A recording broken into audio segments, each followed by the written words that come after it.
is titled Representation of Traditional Khasi Knowledge System in Janice Periods Paryat. Everything, Periods Everything the Light Touches. I welcome you for the presentation. Yeah, thank you so much. Proceed, please. Yes, a very good afternoon to everyone present here. This is Agnidh Baruah from the National Institute of Technology, Silchar, and I will be presenting a paper co-written by me and my PhD supervisor, Dr. Reena Sanasam, who is an associate professor at NIT Silchar, the Department of Humanities and Social Sciences. It is a part of my broader thesis work, and the paper is titled Representation of Traditional Khasi Knowledge System in Janis Paryat's Everything the Light Touches. This is really a topic of hot discussion at this point in time, where India is talking about indigenous knowledge systems. And as a student of literature, it really interests me how in these particular novels, so I love working with fictions, and in these particular novels, how do these authors bring in their the traditional knowledge systems of their respective communities. In this case, Janis Paryat is from the Khasi community of Meghalaya, in the northeastern part of India. But then, it's not enough only to see the fact that the knowledge system is present in the novel. We need to look at the representation, the gaze, how does she look to it. But before getting into that, these are some of the things that we need to talk about. So the Khasi community of Meghalaya has had an oral past, basically. They did not have a script for the longest time. And the best part is that their scholars, even in the present day, even after a long history of colonization, even though Shillong was the capital of the Assam province at that time, they still do not see that as a lack in their past. Of course, they have taken up English, of course, they have taken up a script to write now, but when they look back into their own history, which is essentially their identity, they do not see it as a lack. Authors such as Kinpam Singh Nongkinrip, he has famously said that civilization did not come to the Khasis with schools and colleges, right? So that is where we see the importance of folklore. They have a very strong folkloristic tradition wherein, there are obviously folk tales, and apart from that, there are also folk beliefs. And these things are beautifully represented by Janis Paryat in this particular novel of hers. I will just come to that and I'll speak about that in more detail. But before that, a very theoretical way of looking at it, I would love to present it to you people, and you all can maybe think about it, that the narrative and the lores of any particular community, they are essentially, as I see it, they are essentially inherited memory.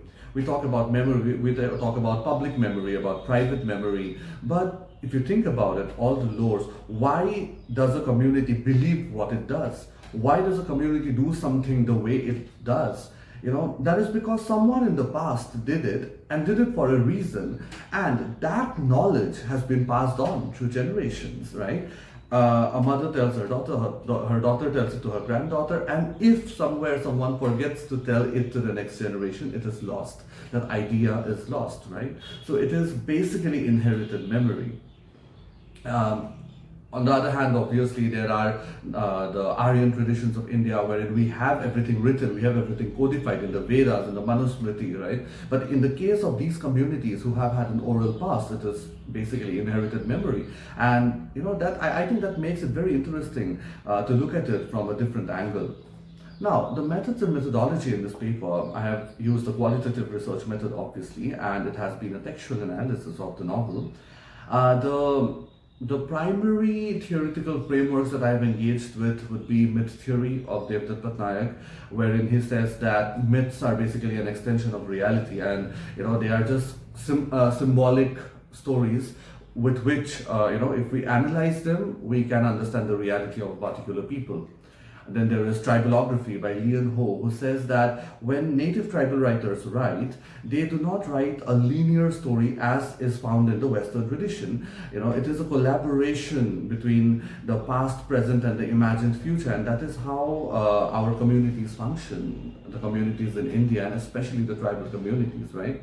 So when we look at the history, when we look at how the original Khasi way of life was, it does not only show us the history, but it also shows us the Khasi identity, because In tribal communities, that is also something Lian Ho has said, that culture is not an ancient relic, no matter how much globalization comes, right? You see, still in the 21st century, see those influences in their lives, even as modern day Khasis, right?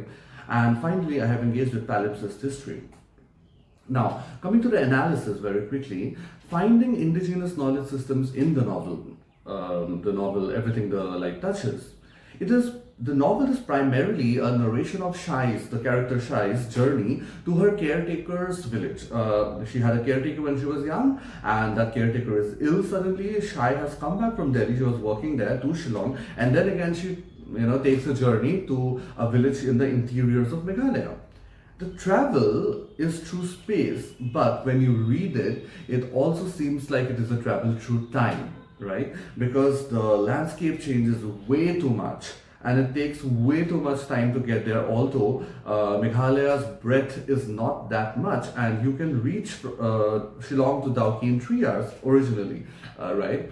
But then, and Dauki is the Bangladesh border. But when you read the novel, it takes her the whole day to reach that village where her caretaker is. And I think that is also a representation of how she is doing a sort of a time travel. When she reaches the village, it is very cut off from the outside world, from the world of advancing technology and fast-paced life, right?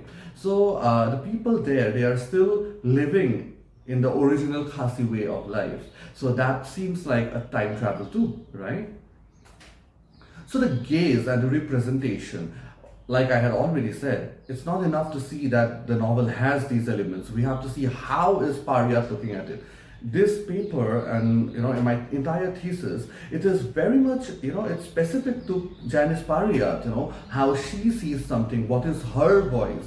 Not I'm not trying to claim reality. I'm not trying to say, okay, this is it and this is how it is supposed to be. We are in a post-truth world, right? Wherein your truth is the truth, my truth is the truth. There are multiple truths. So I am trying to look at how this particular author, Janice Pariyat, likes to view her own community and the traditional way of life of her own community, right? Now, there are a lot of instances of indigenous knowledge system in the book. For example, there is a little girl, Banri. Her knowledge, she is... Yes. Could you please conclude the book? Yes, I'm getting to that. So, there are a lot of instances wherein they are very advanced scientifically. They do not go to a particular school to learn that or a university, but they are very, very advanced scientifically. And, that shows the respect for the knowledge system that the Khasi authors, or especially Janice Pariyat, they have. They have had a long history of colonization. They are Christians at this present day and age, but still they see, they see the Western culture as being imposed on them, and they see it not as something that has saved them. Contrary to what the colonial philosophy was, right? So there is a deeply colonial act going on there, and that is my conclusion actually, that firstly, English writing. So what is Pariyat's voice and what is her stand? What does she try to say? When you look at English writing, it is doubly removed from Khasi culture, because one, they started writing, and secondly, they started writing in English, right?